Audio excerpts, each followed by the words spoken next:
Bonjour et bienvenue sur Let's Talk, le podcast qui parle des coulisses du CHR, mais aussi de l'entrepreneuriat, de la santé physique et mentale, et aujourd'hui du RSE avec une personnalité assez importante ici au Pays Basque, puisqu'il représente à lui seul la responsabilité RSE d'un groupe qui est le premier hôtelier sur le Pays Basque, qui représente 451 sur le Pays Basque de Saint-Jean-de-Luz à Anglet. Bonjour Paul, Bonjour Raphaël. comment vas-tu aujourd'hui Paul? Ça va bien, merci. Je suis Ça va ravi d'être Paul? là. Bon Merci de super, m'accueillir. premier podcast au Pays Basque. Exactement, premier podcast depuis toujours. Je sais que tu pratiques, tu es très sportif, je sais que tu présentes l'escalade, le surf, plein de pratiques Ouais, différentes. ouais, j'ai grandi dans une famille très sportive et donc depuis assez longtemps là, je fais escalade, surf depuis que j'habite sur la côte basque. Et puis je fais aussi de la musique à côté. J'essaie de pas remplir trop de mes journées, mais ça Ouais, suffit ça déjà pas va. mal. Tu nous as parlé un petit peu que t'étais guitariste, t'offrais un peu ta voix en seconde voix de ton groupe. Ouais, alors on a eu des petits groupes comme ça, plutôt des petites affaires Ok. de collège, de lycée. C'était des petites histoires marrantes. C'est maintenant un temps révolu, mais ça faisait, ouais, ça Bon. ramenait des bons souvenirs. Effectivement, aujourd'hui proche de la nature, comme tu as Toujours. toujours voulu être, et aujourd'hui plus que jamais, donc c'est devenu un petit peu dans tes missions. Mm. On parle de ça aujourd'hui parce qu'il y en a beaucoup qui se posent la question, mais qu'est-ce que c'est le RSE? Est-ce que c'est finalement quelque chose de concret ou est-ce que c'est finalement des coups de com'? Donc on va voir ça un petit peu en détail. On va aussi voir ton parcours, qu'est-ce qui t'a amené ici, notamment ta formation, qui t'a permis d'être là où tu es aujourd'hui, de pouvoir un peu structurer, donner des guidelines, donner des structurations à tes équipes. Et tu nous parles aussi de l'aspect de comment convaincre des équipes, comment manager cela, parce qu'on peut parler de belles pratiques, mais derrière, il faut des personnes pour le mettre en place. Mm. Donc, c'est tout ça ton métier et tu travailles donc pour une très belle entreprise qui s'appelle Bella Collection. Tout à fait, ouais. Bella, Tu peux nous parler un peu du groupe? Bella Collection, c'est une marque qui rassemble 6 hôtels dans le Pays Basque. Des hôtels situés entre Anglet, Bayonne, Biarritz et jusqu'à Cibourg. C'est un groupe qui a été voilà, qui a été créé donc il y a 2 ans. Les établissements sont beaucoup plus vieux que ça, mais la marque commune s'appelle Bella Collection et depuis 2 ans, il y a une stratégie RSE qui a démarré. Aujourd'hui, cette stratégie RSE, c'est moi qui l'anime dans tous les établissements et on fait le relais avec des référents RSE dans chaque établissement. Donc c'est une grande histoire. Je pense qu'on va avoir pas mal de choses à dire. Est-ce que tu peux nous parcourir un petit peu tes études? Tu viens de l'ingénierie à la base? Ouais, j'ai un parcours ingénieur généraliste, donc assez technique dès la sortie du lycée. Et donc après, je me suis retrouvé à l'ESTIA, qui est une école d'ingénieur généraliste un peu spécialisée, tournée industrie. C'est une école qui est située à Bidart et sur 3 ans de tronc commun, on voit toutes sortes de modules allant de l'informatique à la conception de produits, au management, à la production.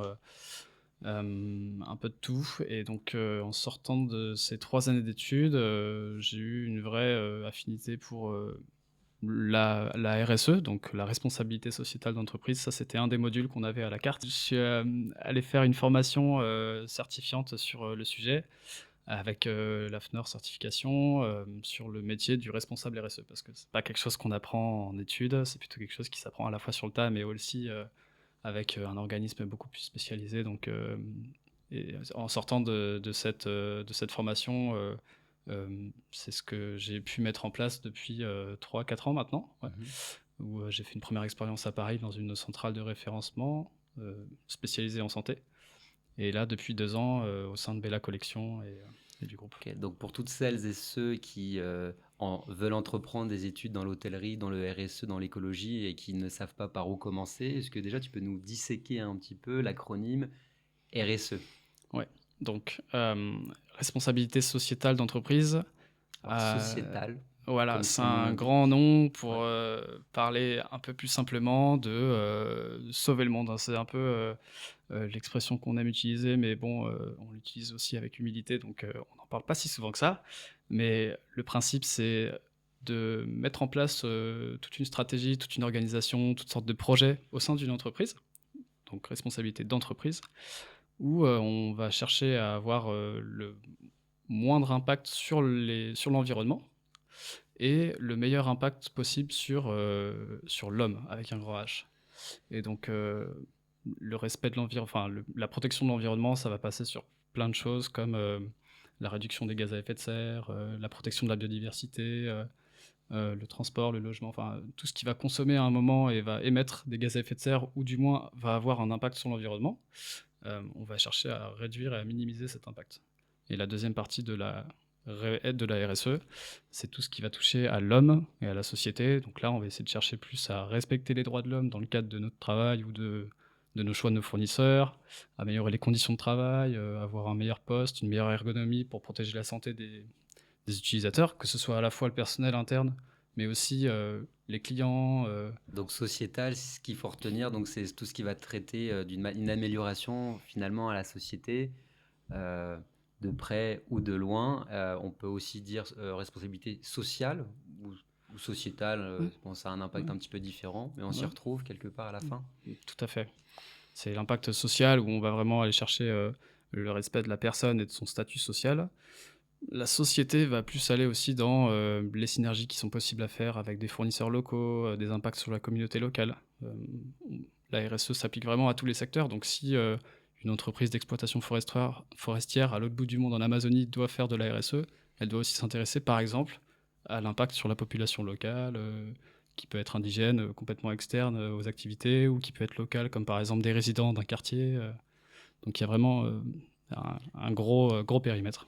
Ok, donc là, donc évidemment, on est aidé par tous les labels. On va en parler évidemment, notamment quand on achète du mobilier et on va avoir des certifications autour des bois qui sont un peu bioressourcés ou qui sont dans ces normes-là.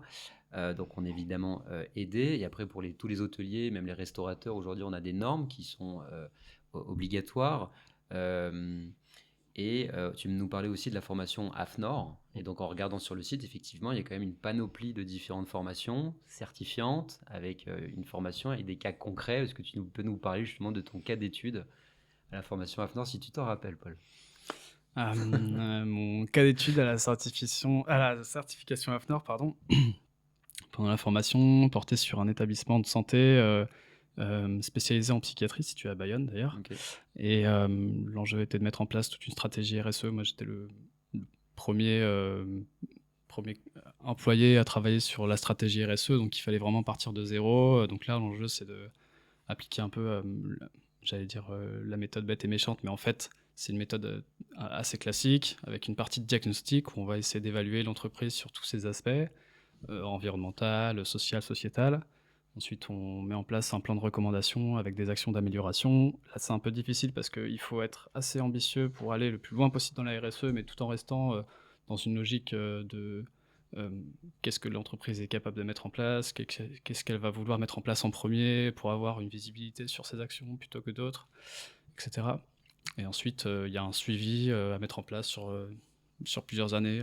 La RSE, c'est toujours une méthode qui est très longue, euh, pas pénible, mais longue sur le temps. Et donc là, il faut vraiment prendre le temps à toute l'entreprise de s'y mettre gentiment.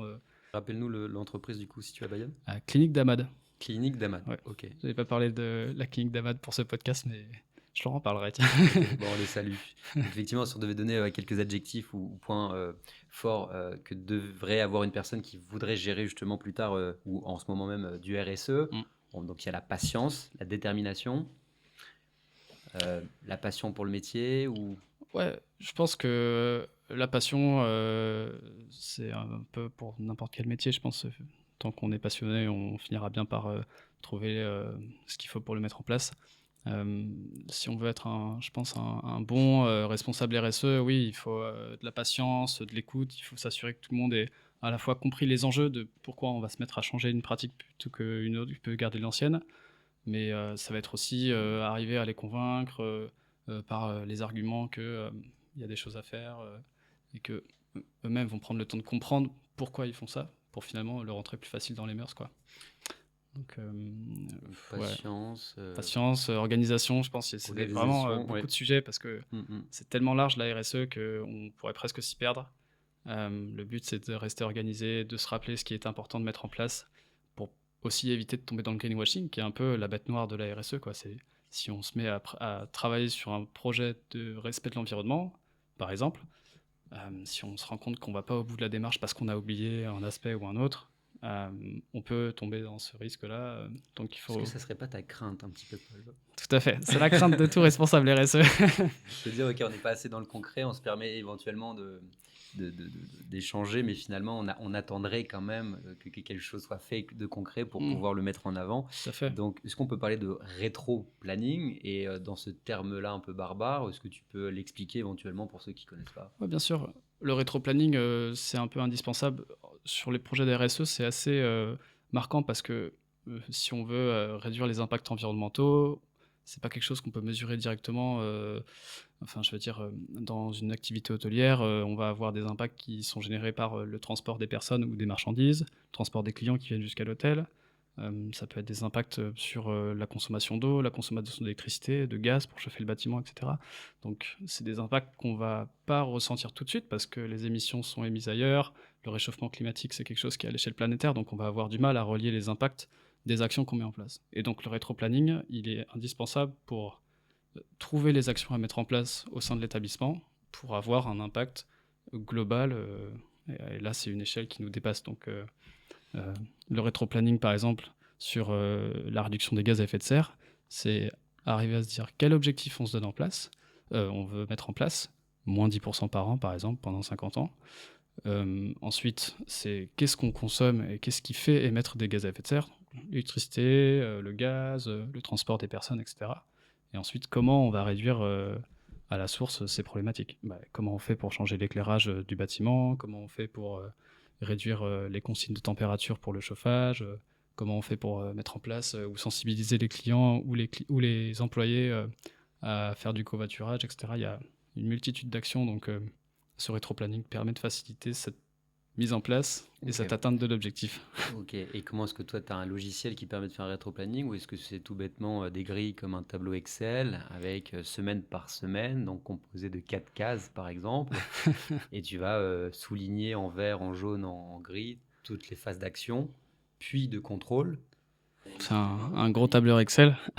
En fait, pas besoin d'avoir un outil trop poussé pour mettre en place de la RSE. En revanche, l'outil pour se rappeler et bien référencer tout ce qu'on met en place est indispensable.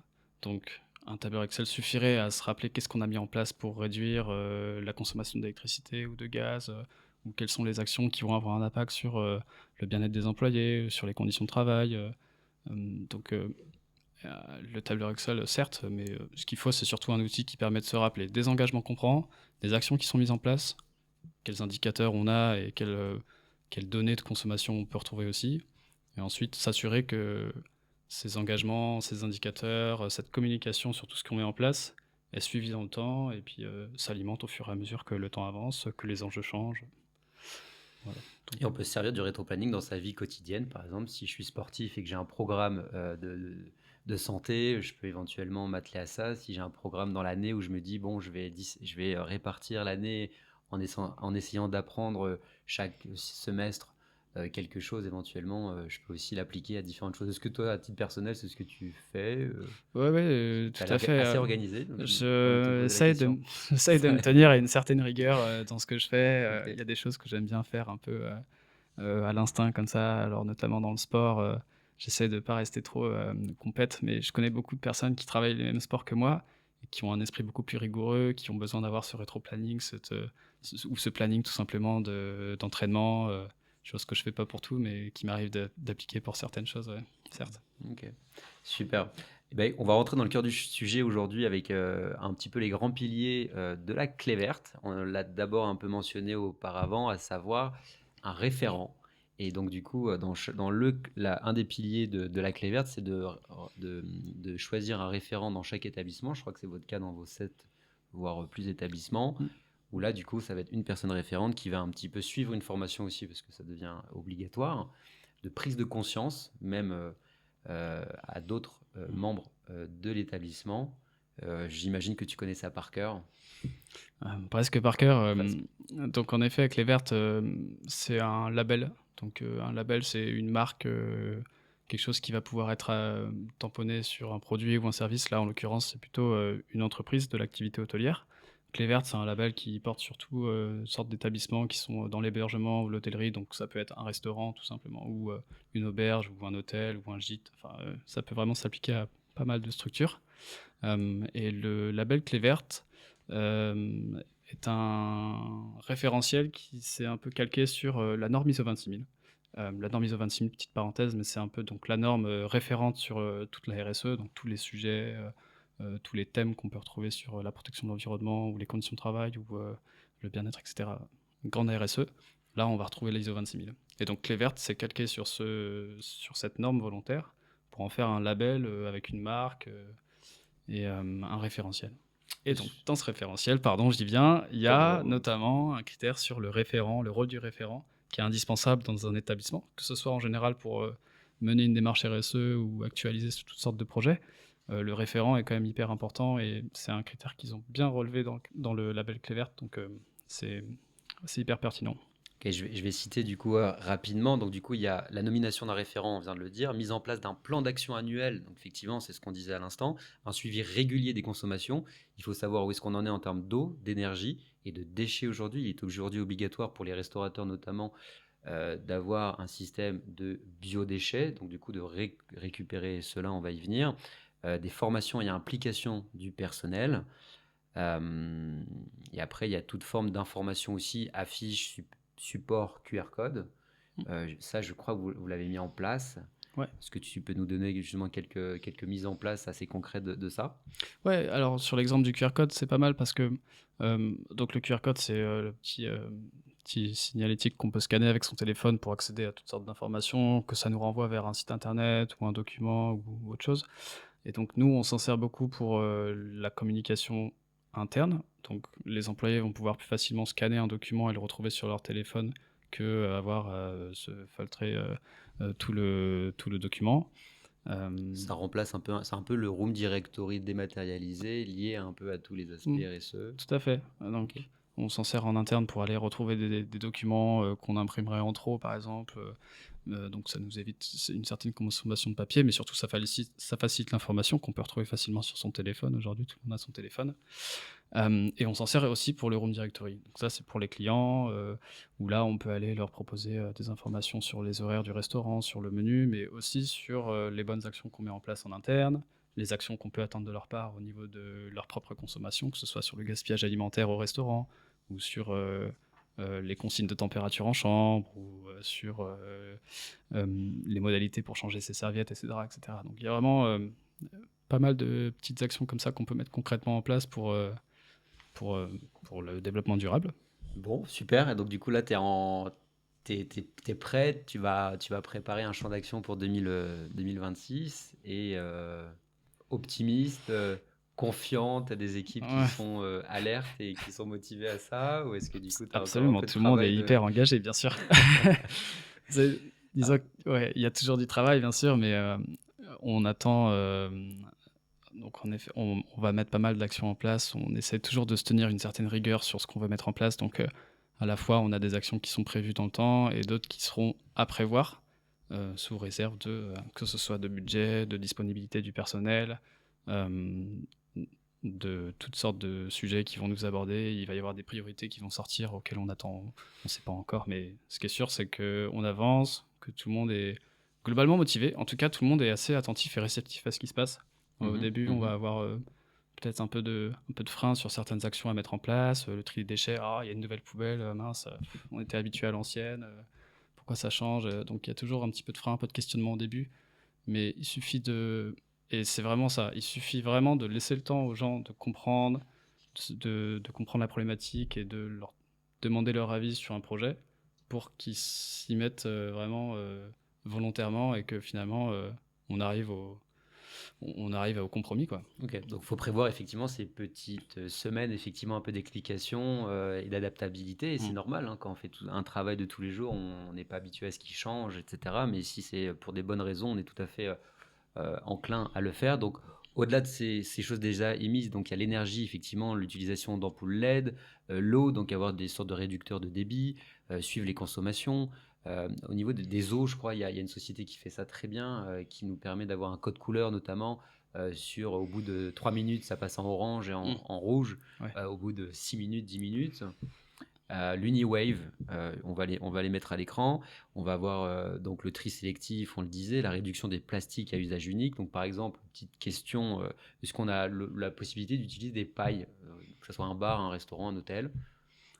Non.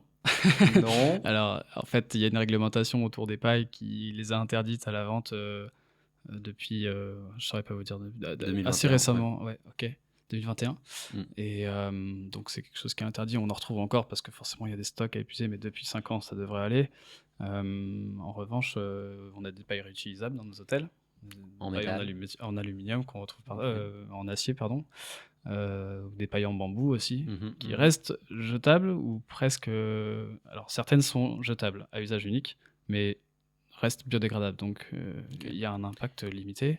En revanche, le mieux, c'est le réutilisable, le lavable, et là, on part sur des pailles, D'accord. en acier inoxydable. D'accord. Donc toi, entre des pâtes en bambou, en pâte ou en acier, c'est de la team acier? Moi, c'est sans paille, C'est sans paille, mais ok. s'il y en a une à choisir, ce sera l'acier, ouais. Ok, super. Parce qu'elle se lave, elle se garde vraiment longtemps. En fait, il y a des choix qui permettent vraiment d'être, accompagnés, et sur le coup des pailles, on pourrait se dire: «Bon, qu'on la jette une fois qu'elle est utilisée, qu'elle se dégrade, ou qu'on la garde pendant des années à la relaver, laquelle est la meilleure d'un point de vue environnemental?» je veux dire. Ensuite, il y a le point de vue confort, et Mm, cetera, mm, mais mm. ne serait-ce que sur le point de vue environnemental, il y a des vraies analyses qui permettent d'avoir un choix éclairé là-dessus, et donc c'est ce qu'on appelle l'analyse de cycle de vie. Et sur l'analyse de cycle de vie d'une paille en acier ou une paille en bambou, finalement, c'est la paille en acier qu'on va pouvoir réutiliser 250 000 fois, avant qu'elle soit vraiment dégradée, qui l'emporte. On sent depuis le début effectivement qu'on touche effectivement la problématique et le paradoxe finalement de vouloir faire des efforts, mais on se heurte entre guillemets, on va avoir certaines difficultés parfois à convaincre, que ce soit des équipes parce qu'il y a des contraintes de changement d'habitude, ou que ce soit de la clientèle en disant mais moi je préférais peut-être prendre un bain plutôt que de prendre une douche. Je préférais utiliser une paille en pâte parce que effectivement la sensation de l'acier peut-être ne m'est pas sympathique. Donc il y a toujours un peu cette limite, cette crête un petit peu où il faut un petit peu naviguer entre les deux. Et je Mmh. pense que ça fait aussi partie du métier de trouver des.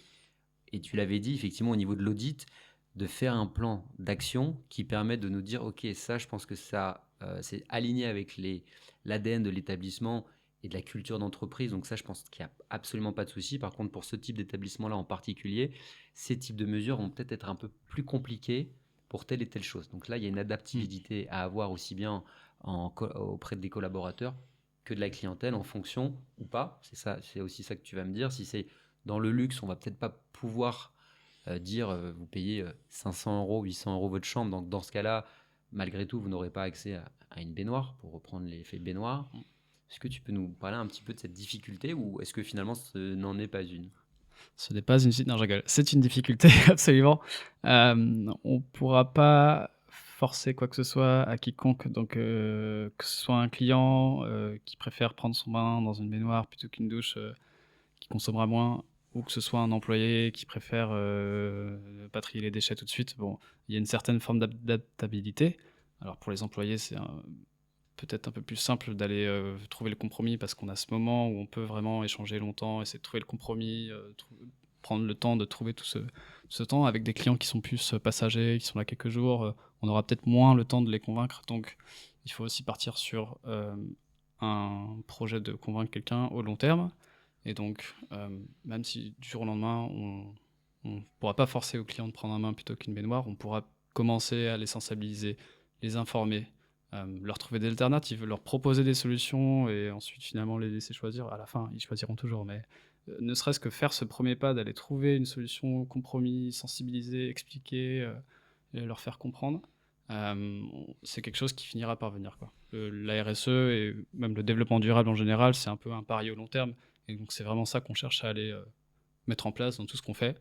C'est engager une démarche, parce que c'est l'ADN de l'établissement, parce que c'est la volonté de la direction, des employés, des partenaires, et cetera, et prendre le temps d'aller convaincre ceux qu'on peut, ceux qui veulent bien, et puis, c'est un chemin qui va prendre son temps, mais finit Donc on pourrait forcément. rajouter l'adjectif diplomatie et consensus. Ouais, tout à fait, ouais. Consensus, parce que on aura forcément besoin de tout le monde pour réussir à régler le problème le plus globalement possible, c'est-à-dire que le développement durable, ou ne serait-ce que la protection de l'environnement, on a beau faire tout ce qu'on veut à son échelle individuelle, c'est pas ça qui va sauver la planète. En revanche, on aura besoin de tout le monde pour sauver cette planète. Mais euh, l'ensemble global que représente la Terre n'est qu'un assemblage de toutes ces personnes individuelles. Donc on n'attend pas à ce que tout le monde soit convaincu au premier tour. En revanche, on va pouvoir commencer à travailler quelque chose avec ceux qui sont très motivés au début, ceux qui comprennent bien, ceux qui D'où sont les volontaires. référents, tout ça. D'où les référents aussi. Ouais. Est-ce que tu utiliserais le terme preuve sociale? Preuve sociale?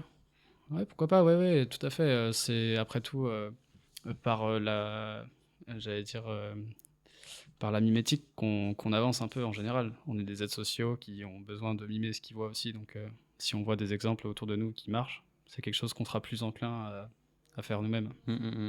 Alors, on va passer un petit peu au côté quiz. Paul, attention, la sobriété énergétique, c'est couper le chauffage dès que possible, repenser les usages pour consommer moins sans perdre en confort, et c'est installer plus d'appareils basse consommation. Je dirais la réponse B également. D'ailleurs, c'est écrit en bas, donc c'est un peu biaisé. Mais c'est bien ça, la sobriété énergétique. Ouais. Donc la sobriété énergétique ne se limite pas à faire des économies, c'est une approche globale, optimisée, automatisée, sensibilisée et impliquer les équipes. Donc là, effectivement, on a beaucoup parlé, donc le rétro-planning, c'est on va dire de l'optimisation, sensibiliser et impliquer les équipes, donc c'est ce qu'on a dit un peu, ce côté un petit peu pédagogique. L'automatisation. Ouais, l'automatisation, pardon, permet en effet certaines choses, notamment de réduire certains impacts environnementaux quand l'automatisation est bien pensée. C'est-à-dire que aujourd'hui, il y a un décret tertiaire qui a été mis en place par l'État il y a quelques années, qui est enfin en application et qui cherche notamment à mettre en place des systèmes d'automatisation du chauffage, de la CVC en général. Et donc sur un système de capteurs qui permettent de reconnaître la température intérieure d'un bâtiment avec la température extérieure et les températures de consigne que souhaite mettre l'usager, on peut optimiser un certain nombre de critères. Et donc l'automatisation permet notamment de travailler en toute autonomie sans avoir un utilisateur qui va aller régler son chauffage toutes les heures parce qu'il s'est mis à faire trop chaud ou trop froid d'un coup. Est-ce que tu conseillerais par exemple à quelqu'un qui va être directeur, manager d'établissement ou RSE de connaître un minimum un petit peu comment fonctionnent les fluides d'un établissement? Oui. C'est pas une chose facile qu'on apprend souvent sur le tas et Ouais. on s'aperçoit que c'est Oui, c'est ça. Après, je pense thermique. pas besoin d'être un expert ultime du chauffage ou des systèmes de transformation d'énergie pour en trouver l'utilisation optimale, mais je pense qu'il y a certaines notions qui sont indispensables. Concrètement, sans regarder, Paul, Cette fois, je regarde pas. Définir l'économie circulaire. L'économie circulaire, c'est toute une démarche un peu comme la RSE où on va repenser toute l'utilisation d'un service ou d'un produit à chaque étape, que ce soit à son étape de construction, de transformation, de transport du produit et de l'utilisation du produit du service jusqu'à sa fin de vie, pour essayer de trouver des synergies à faire entre acteurs pour aller revaloriser la fin de vie de ce produit, ou alors trouver des matières premières qui viennent d'ailleurs pour éviter d'aller chercher dans des matières premières épuisables. Donc ouais, c'est toute une notion un peu où on va essayer de réduire l'impact global d'un produit ou d'un service en allant faire de la synergie entre... Il y avait une blague d'une personne qui avait une grande marque de laine et de cachemire et qui disait le seul problème de mon produit, c'est qu'il ne s'use pas assez vite et que je peux pas en revendre assez régulièrement. Pas mal, ouais. Et donc, dans ce même esprit, on avait donc Catchy Clothing et Opal ici au Pays Basque qui récupéraient les filets de pêche en mer pour pouvoir en faire des sweats, des t-shirts, des trucs super sympas. Donc il en existe plein. On peut penser aussi au mobilier urbain qui sont des matériaux compactés. Tout à fait, mégots, ouais. je crois, non Tricyclope, je me demande s'ils font pas du... Ça me fait penser à une entreprise. Alors, Tricyclope revalorise du mégot de cigarette, pardon. Alors, eux, ils le revalorisent pas en matière, mais ils revalorisent en énergie. Donc, ils font brûler les mégots comme un peu une usine de traitement des déchets. mais ils vont particulièrement revaloriser l'énergie qui s'en sort. Donc ils font tourner ça dans une centrale hyper optimisée où on peut retrouver l'énergie et la transformer en électricité. Mais non, la fabrication de matériaux là, recyclés, ça me fait penser à Ressac ou Precious Plastic, je sais plus, qui sont d'ailleurs dans le coin et qui revalorisent le plastique, donc pour en faire du mobilier. Et ils font des super trucs, ils font des tables, des chaises, ils font un peu de tout. Très résistant. Ouais, Il y en a plein d'autres, on peut les citer. Il y en a des millions, franchement. C'est Il y en presque a dur d'en beaucoup. choisir un bon. Et il y avait donc, est-ce que par exemple l'économie circulaire, est-ce que ça serait par exemple récupérer le marc à café pour pouvoir les mettre dans des ballotins pour pouvoir faire pousser des champignons, par exemple? Tout à fait, ouais, ouais, absolument. En fait, depuis longtemps, j'ai envie de dire, surtout depuis l'ère industrielle où on s'est mis à produire des produits en masse et à les vendre et avoir tout un modèle un peu de culture et de société autour du consumérisme, où on a le triptyque un peu simple où on achète, on utilise et on jette. Là, l'économie circulaire va chercher à faire un circuit de cette boucle de consommation où on va essayer de réutiliser le plus possible, réduire la consommation le plus possible et revaloriser le plus possible. Et donc, dans ce cadre-là, on peut trouver toutes sortes d'initiatives Et du coup, les marques de du coup café acheter le moins. et acheter le moins également, ouais. On est un peu dans la politique aujourd'hui de Shane, effectivement, qui s'installe au BHV. Bon, on peut comprendre les consommateurs, mais il y a un problème de fond, effectivement, c'est que la durée de vie de ce type de produit est très faible. Bon, on va pas faire de bashing ici, mais en tout cas, c'est un peu ça le problème, et surtout que ce sont des matériaux qui ne peuvent pas bénéficier d'une économie circulaire, en tout cas aujourd'hui, parce que c'est des matériaux qui sont trop jetables. Ouais, absolument, ouais. Ouais. C'est sûr. On peut trouver les meilleurs exemples comme on peut trouver les pires exemples aussi. Enfin, c'est vraiment, c'est très divers. Ok, bon, super intéressant. Effectivement, on parlait un peu du dilemme tout à l'heure. Et donc, il y avait des questions autour de ça. Si ton fournisseur local est plus cher que ton fournisseur national, qu'est-ce que tu fais? On négocie. Dur à dire, on peut faire un peu des deux déjà, mais c'est vrai que la plupart des décisions prises pour le développement durable peuvent coûter plus cher. Et donc, elles peuvent coûter plus cher à l'achat, mais il faut essayer d'y trouver là où elle va pouvoir rapporter, que ce soit sur la notoriété de l'entreprise, et c'est souvent ce qu'on va chercher notamment à travers la communication, la prise de label, etc. La notoriété, retenir ses salariés, les garder plus longtemps, éviter le turnover et donc des coûts qui sont un peu cachés derrière tout ça. Et finalement, des fois, on peut s'y retrouver avec un achat qui coûte plus cher, mais qui va pouvoir être mieux valorisé auprès de la clientèle, auprès des employés, auprès Oui, des... c'est un levier indirect, quoi. Donc, tu dirais que finalement, le RSE, c'est aussi un argument pour la clientèle, mais aussi un argument pour ta politique collaborateur? Absolument. Est-ce que tu as des fournisseurs, des marques, des produits que tu utilises, dont tu es super content, dont tu voudrais parler? C'est pas sponsorisé, hein, on Ouais, rappelle. moi je suis très content des planches de surf que j'utilise. J'en fais un peu la promotion parce qu'elles sont vraiment super, mais elles sont écolo. Nox? Notox, ouais, Ok, tout à fait. celle-ci, Ils sont ok. situés à Anglette, en plus c'est local. Et ils sont vraiment super. Pour avoir bossé avec eux et vraiment avoir vu les produits de près, il y a toute la démarche qui est vraiment bien pensée. Ils font un approvisionnement éco-responsable à fond avec des produits durables, recyclables, recyclés. Donc, C'est des planches un peu plus chères, mais qui sont plus durables. et qui durent aussi plus longtemps dans le temps, qui sont réparables tout aussi facilement que les autres. Donc en fait, Notox, vraiment ok. super produit. Ok. D'autres choses, peut-être dans les hôtels, est-ce que tu as Dans les hôtels une même, marque de poubelle, une marque de fontaine à eau, une marque de jus? on a vu tellement passer. On est très content des produits locaux aussi de la région qu'on met en vente, alors que ce soit les au chocolat ou des produits de confiture. Alors là, j'ai plus les noms, la Haute Soul, on a aussi du Olato. Basquela, on a pas mal de produits alimentaires, Ok. notamment, Olato. issus de Olatou pour les jus, je crois, c'est ça. Oui.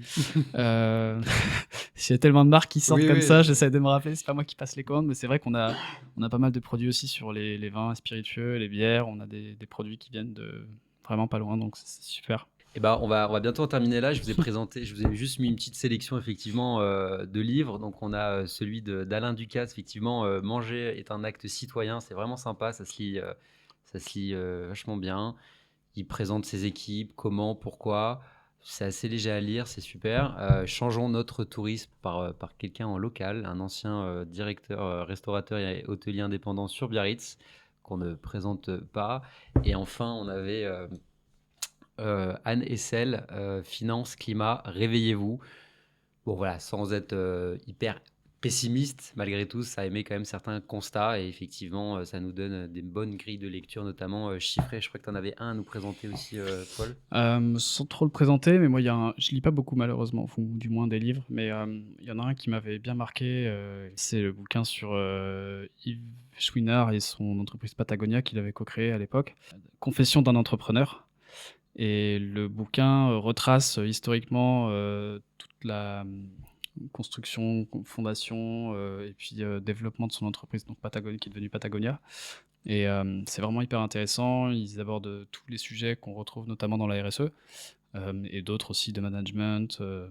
Et donc, moi, ça m'a beaucoup marqué ce bouquin, ouais. Bon, super. Bah, merci à toutes et tous. N'hésitez pas si vous avez des contacts ou des questions. Vous pouvez nous contacter à n'importe quel moment. Et donc voilà, on travaille ardemment pour une hôtellerie plus durable et plus attractive. À très bientôt. Salut Paul. Au revoir.